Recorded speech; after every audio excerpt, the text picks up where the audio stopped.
कार्यक्रम करने के बाद मुझसे पूछा था, मैंने तुमसे शादी कैसे कर ली? तो मैंने तुमसे शादी कैसे कर ली? मुझे लगता है कि बहुत से लोग ये सवाल पूछ रहे हैं। अगर कोई ये सवाल पूछ रहा है तो आपको खुद को देखना चाहिए कि आपके साथ क्या चल रहा है। इतने सालों के बाद कोई सोच रहा है कि मैंने तुमसे शादी कैसे कर ली। आपको सच में खुद की ओर देखना चाहिए, अपने पिछले जन्मों को नहीं। इस जन्म में आप हैं।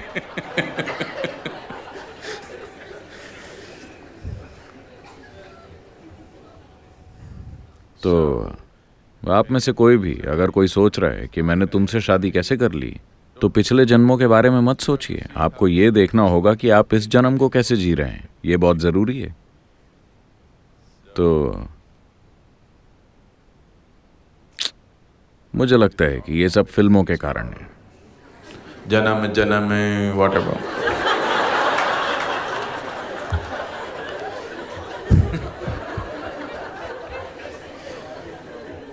मेरे ख्याल से नई फिल्मों से ये सब जा चुका है ना?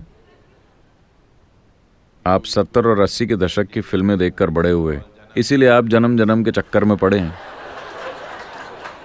देखिए, सभी यंग लोग नई फिल्में देखते हैं। वो जन्म जन्म की बातें नहीं करते। आजकल वो रिश्तों और उनकी एक्सपायरी डेट के बारे में साथ ही सोच लेते हैं।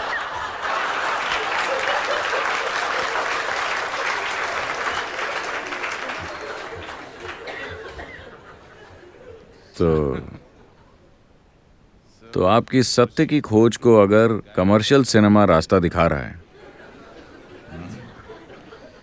तब तो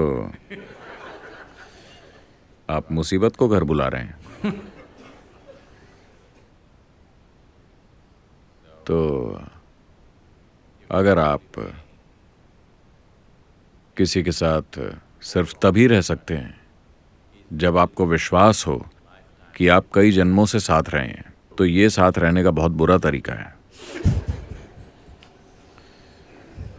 ना? मैं तुम्हारे साथ इसलिए हूं क्योंकि मैं तुम्हारे साथ कई जन्मों से हूं। ये साथ रहने का बेहुदा तरीका है ना? मैं तुम्हारे साथ इसलिए हूं क्योंकि मैं तुम्हारे साथ ही होना चाहता हूं। ये किसी के साथ रहने का एक सुंदर तरीका है ना? मैं तुम्हारे साथ इसलिए हूं क्योंकि पिछले 3 जन्मों में। अपने जीवन में ऐसी भयंकर चीजें मत पैदा करें प्लीज। तो अगर आप 3 जन्मों से साथ हैं तो इसका मतलब है कि अलग होने का समय आ गया है। नहीं? लोग हर वक्त मेरे पास इस तरह के सवाल लेकर आते रहते हैं। सद्गुरु, क्या मैं पिछले जन्म में आपके साथ था?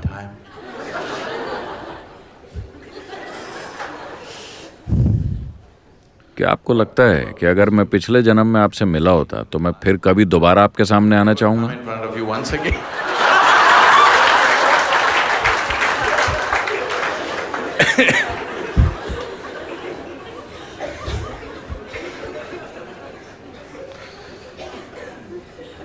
What happened? I'm telling you, what happened yesterday is of no consequence. मैं आपको बता रहा हूँ कि जो चीज कल हुई थी उसका अभी कोई महत्व नहीं है। अभी आप उस चीज को महत्वपूर्ण बनाने की कोशिश कर रहे हैं जो शायद हुई थी। आपको पता भी नहीं है, जो शायद हुई थी किसी और जन्म में। ये तो वही बात हुई जैसे अक्सर हर कोई अपने स्कूल के दिनों या पढ़ाई के दिनों के बारे में बात करता है।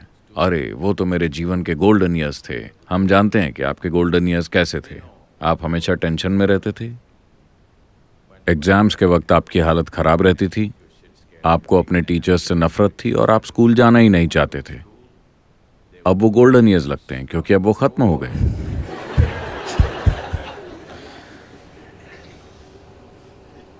क्योंकि अब आपको स्कूल जाने की कोई जरूरत नहीं है, इसीलिए वो गोल्डन है।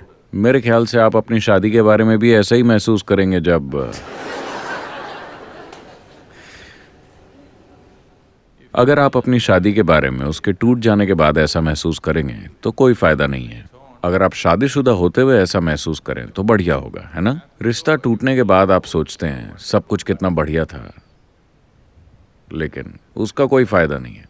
अगर आप शादीशुदा होते हुए ऐसा महसूस कर रहे हैं तो ये बढ़िया है।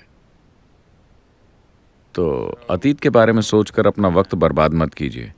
मेरी बात मानिए, ये फालतू की यादें आपको अपाहिज बना रही हैं। ये आपको अपने दिमाग को एक खोज का औजार बनाकर इस्तेमाल नहीं करने दे रही। एक ऐसा औजार जो जिंदगी के अनेक आयामों को खोल सके। अब आप उन सारी यादों का बोझ उठाना चाहते हैं जिसे दूसरे लोग भूल चुके हैं।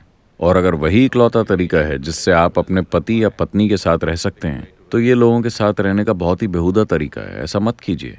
देखिए, अगर आप उस इंसान को महत्व दे सकें जो अभी आपके सामने बैठा है, वो अभी जैसा है इसलिए नहीं कि वो कहीं और क्या थे।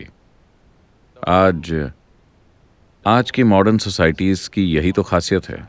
हम आपकी इज्जत आपके पिता की वजह से नहीं करते, बल्कि आप जो हैं उस वजह से करते हैं। आप कौन हैं इस वजह से आपकी इज्जत होती है, ये मायने रखता है ना? अरे आप किसके बेटे हैं, आप किसकी बेटी हैं, ये मायने नहीं रखता।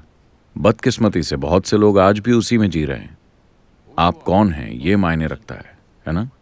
हाँ, आपने अभी खुद को कैसा बनाया है ये मायने रखता है। आपके पिता कौन थे ये मायने नहीं रखता। राजा महाराजाओं के दिनों से मॉडर्न जमाने तक का सफर तय करके हम यही बड़ा बदलाव लाए हैं। हम थोड़े अस्त व्यस्त हैं, पर ये एक बड़ा कदम है ना? है कि नहीं? ये बहुत ही महत्वपूर्ण कदम है कि कोई मुझसे नहीं पूछता कि तुम्हारे पिता कौन हैं। वो सिर्फ ये देखते हैं कि मैं कौन हूं। ये बहुत ही बड़ा कदम है ना? पर अगर आप यहाँ 50 साल पहले आए होते या 100 साल पहले, तो कोई आपको देखकर ये नहीं पूछता कि आप कौन हैं। वो सिर्फ ये पूछते कि आपके पिता कौन हैं। हाँ, बदलाव आया है, बहुत कुछ बदला है। तो ये पूछना कि आप अपने पिछले जन्म में क्या थे, ये पूछने से भी बुरा है कि आपके पिता कौन हैं। आप अभी क्या हैं, ये सबसे ज्यादा मायने रखता है ना? आपने अभी अपने जीवन को क्या बनाया है, यही सबसे ज्यादा महत्वपूर्ण चीज है। तो गड़े मुर्दे उखाड़ने में अपना समय और जीवन बर्बाद मत कीजिए।